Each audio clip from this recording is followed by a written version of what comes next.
Hello everyone, welcome to our YouTube channel. मैं CA Khurshid Ansari आज आपके लिए बड़ा ही इंटरेस्टिंग टॉपिक लेकर के आया हूं।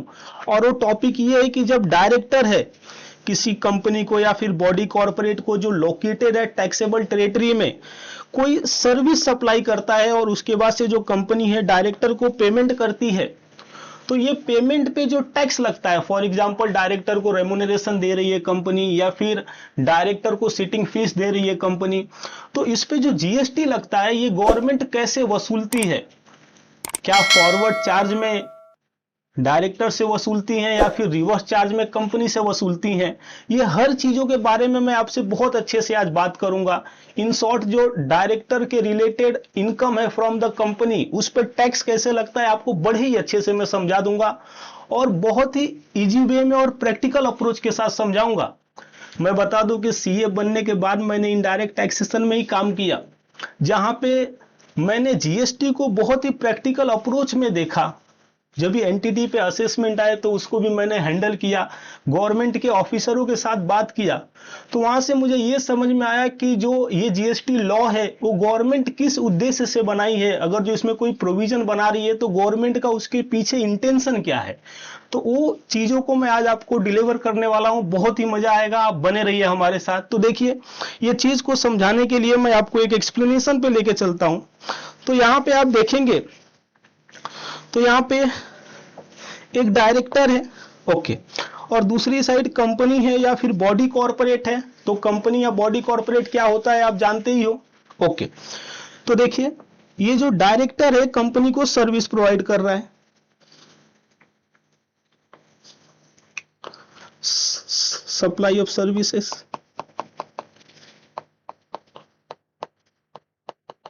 ओके। अब ये जो कंपनी है अब क्या करेगी? अब कंपनी पेमेंट करेगी, ओके, पेमेंट, ओके। डायरेक्टर कौन है यहां पे बता सकते हैं? सप्लायर ऑफ सर्विसेज से कि रेसिपिएंट ऑफ सर्विसेज से? बट ऑब्वियस, डायरेक्टर को पैसा आ रहा है, तो जब ये कुछ सेल करते हो तो ही तो आता है पैसा। तो सप्लायर सेल करता है ना, इसीलिए यहां पे डायरेक्टर क्या है? ये सप्लायर है। और जो कंपनी है या फिर बॉडी कॉर्पोरेट है वो क्या है? तो ये रेसिपिएंट है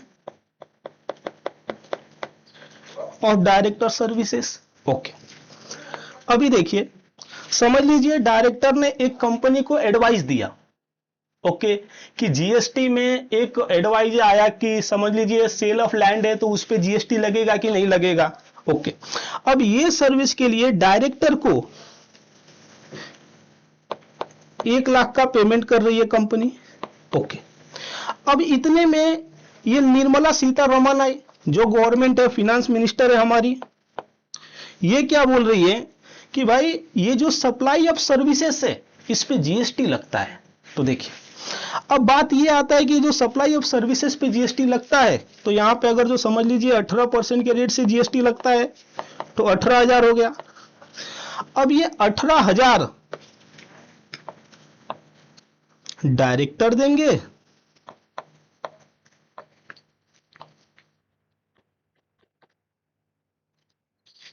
या फिर कंपनी देगी, ये बात की हम बात कर रहे हैं। अब अगर जो डायरेक्टर देंगे तो उसे हम फॉरवर्ड चार्ज मैकेनिज्म बोलते हैं, और अगर जो कंपनी देगी तो इसे हम रिवर्स चार्ज मैकेनिज्म बोलते हैं, ओके। तो कहने का मतलब क्या है? जब सप्लायर ऑफ सर्विसेज टैक्स भरता है तो उसे हम फॉरवर्ड चार्ज मैकेनिज्म बोलते हैं, और जब रेसिपिएंट ऑफ सर्विसेज टैक्स भरता है तो उसे हम रिवर्स चार्ज मैकेनिज्म बोलते हैं, ओके। अभी देखिए, डायरेक्टर फी टैक्स भरेगा या कंपनी टैक्स भरेगी, ये इस बात पे डिपेंड करता है कि जो डायरेक्टर सर्विस दे रहा है वो कौन सी सर्विस दे रहा है। देखिए, दो डायरेक्टर होते हैं ना, कुछ ऐसे भी डायरेक्टर होते हैं जो कंपनी के एम्प्लॉय होते हैं, for example full time director, for example executive director, okay. तो ये जो डायरेक्टर है, ये जो सर्विस दे रहे कंपनी को, ये तो ऐसा हो गया कि यार इसके बदले जो उनको रेमुनरेशन मिल रहा है वो तो सैलरी के जैसा है, ओके।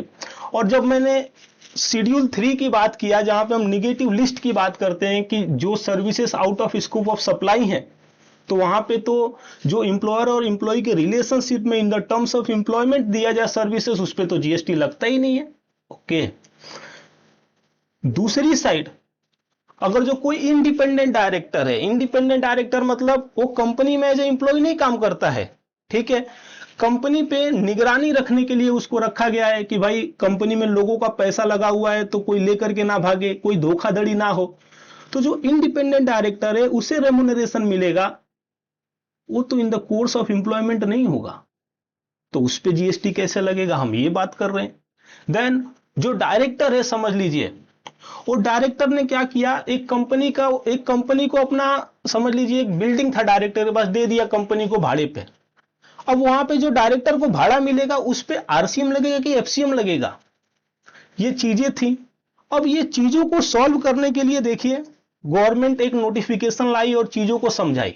ओके, तो मैं क्या करता हूं, ये जो डायरेक्टर रेम्युनरेशन पे टैक्स लगता है ना, आरसीएम में लगता है या एफसीएम में लगता है, कब कब आरसीएम में लगता है, कब कब एफसीएम में लगता है, बहुत ही अच्छे से आपको समझाता हूं। तो देखिए अभी ये जो डायरेक्टर सर्विस दे रहा है और उसके बदले जो पैसा मिल रहा है उसको हम दो कैटेगरी में बांट सकते हैं साहब। देखिए कैटेगरी 1, कैटेगरी 2। जो कैटेगरी 1 है वो क्या बोलता है, services provided in the terms of employment, और जो services in terms of employment होगा, आप देखिए ये out of scope of supply है, और ये जो out of scope of supply है क्यों है, क्योंकि ये शेड्यूल 3 में कवर है और इसीलिए इस पे जीएसटी नहीं लगेगा। अब बात ये आती है कि आप कैसे आइडेंटिफाई करोगे कि ये जो डायरेक्टर है कंपनी को या बॉडी कॉर्पोरेट को जो लोकेटेड है टैक्सेबल टेरिटरी में, देखिए टैक्सेबल टेरिटरी में वो जो सप्लाई ऑफ सर्विस दे रहा है in the course of employment है। तो उसके लिए देखो क्या बोलता है, how to identify, identification test क्या है। तो नॉर्मली ये जो डायरेक्टर को पेमेंट होता है ना, वो in the course of employment ही होता है। कौन कौन से डायरेक्टर है, मैनेजिंग डायरेक्टर है, होल टाइम डायरेक्टर है, एग्जीक्यूटिव डायरेक्टर है। ओके, दूसरी बात साथ ही साथ आपको इसके साथ ये भी देखना है कि भाई इनका जो टीडीएस कटा है इनकम टैक्स एक्ट में, सेक्शन 192 में कटा है क्या, अगर जो सेक्शन 192 में कटा है तो 192 सेक्शन किसका है बताइए, तो 192 जो सेक्शन है वो तो सैलरी का ही है ना साहब। तो इसके लिए आपको आइडेंटिफाई करना कि जो डायरेक्टर ने सर्विस दिया है, जिसके लिए कंपनी पैसा दे रही है डायरेक्टर को, वो शेड्यूल 3 में कवर हो रहा है कि नहीं हो रहा है। तो आपको सबसे पहले ये देखना है कि डायरेक्टर कौन है, मैनेजिंग डायरेक्टर हुआ, होल टाइम डायरेक्टर हुआ, एग्जीक्यूटिव डायरेक्टर हुआ, और साथ ही साथ वो पेमेंट के लिए टीडीएस अगर जो सेक्शन 192 में कटा है तो ये शेड्यूल 3 में of the CGST act cover होता है, और बिकॉज ऑफ दैट ये नेगेटिव लिस्ट का पार्ट बनता है, out of scope of supply हो जाता है, तो यहाँ पे जीएसटी नहीं लगती है। और जब जीएसटी लगता ही नहीं है तो जीएसटी गवर्नमेंट आपसे कलेक्ट कैसे करेगी, वो बात ही नहीं आती है। रिवर्स चार्ज में करेगी या फॉरवर्ड चार्ज में करेगी तो बात ही नहीं आएगी ना, क्योंकि जीएसटी ही नहीं लग रहा है। ओके, दूसरी साइड वो डायरेक्टर की सर्विसेज जो आउट ऑफ एम्प्लॉयमेंट टर्म्स है, ओके, मतलब वो नेगेटिव लिस्ट में नहीं कवर कर रहे हैं, तो वहां पे जीएसटी लगने की बात होगी साहब।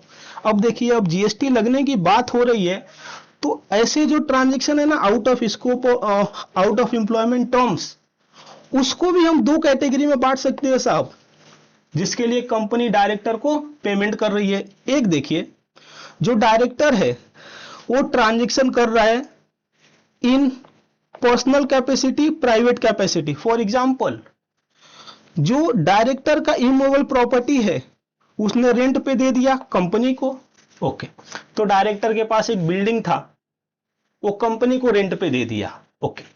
अब वहां से कंपनी डायरेक्टर को सालाना समझ लीजिए 2 लाख का रेंट देती है, तो अब वो जो 2 लाख का रेंट है ना उस पे जीएसटी लगेगा, और ये जो जीएसटी लगेगा ना फॉरवर्ड चार्ज मैकेनिज्म में लगेगा, और फॉरवर्ड चार्ज मैकेनिज्म में लगेगा तो किससे कलेक्ट करेगी गवर्नमेंट बताइए, तो वो डायरेक्टर से करेगी, क्योंकि डायरेक्टर सप्लायर ऑफ सर्विसेज है, ओके, रेंटिंग की सर्विस सप्लाई कर रहा है, और body corporate recipient of services है, ओके।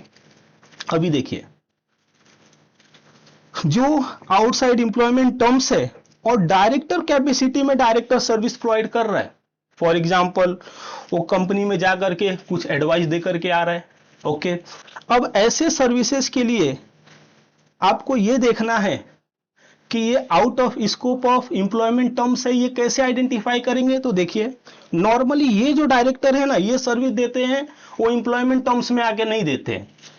जैसे कि पार्ट टाइम डायरेक्टर, वो कभी कभी आते हैं कंपनी में, कोई स्पेशल डिसीजन लेना रहता है तो आते हैं, या फिर समझ लीजिए इनकम टैक्स का कुछ प्रॉब्लम आता है, कहीं पे टैक्सेशन का प्रॉब्लम आता है, वहां पे आकर के वो एडवाइस दे करके जाते हैं। या फिर नॉन एग्जीक्यूटिव डायरेक्टर या फिर इंडिपेंडेंट डायरेक्टर। तो ये जो डायरेक्टर को पेमेंट करती है कंपनी या बॉडी कॉर्पोरेट, वो नॉन एम्प्लॉयमेंट टर्म्स में होता है। और साथ ही साथ आपको ये भी देखना है कि ये डायरेक्टर को पेमेंट हो रहा है और जो टीडीएस कट कर रही है कंपनी पेमेंट करते टाइम इनकम टैक्स में, वो सेक्शन 194J में कर रही है, मतलब एज अ प्रोफेशनल फीस पे कर रही है। तो वहां पे जो टैक्स लगेगा, सबसे पहली बात है टैक्स तो लगेगा। दूसरी बात, ये जो टैक्स है ना, इस पे आरसीएम के थ्रू गवर्नमेंट टैक्स कलेक्ट करेगी। आरसीएम के थ्रू कलेक्ट करेगी मतलब किससे करेगी, जल्दी बताइए। तो यहां पे आरसीएम के थ्रू कलेक्ट करेगी मतलब कंपनी से करेगी या फिर बॉडी कॉर्पोरेट से करेगी, जो होगा। तो आशा करता हूं कि आपको बहुत ही अच्छे से समझ में आया कि जब ये डायरेक्टर किसी कंपनी या बॉडी कॉर्पोरेट को सर्विस देता है तो उस पर टैक्स कैसे गवर्नमेंट कलेक्ट करती है। आशा करता हूं कि जो आपको ये मैं समझाया आप चीजों को समझ पाए। अगर जो आपको ये नोट्स चाहिए तो यहाँ पे वीडियो के नीचे आप कमेंट कर दीजिए, आपको ये नोट्स मिल जाएगा हमारे तरफ से। तो मिलते हैं अगले वीडियो में अगले टॉपिक के साथ। Thank you.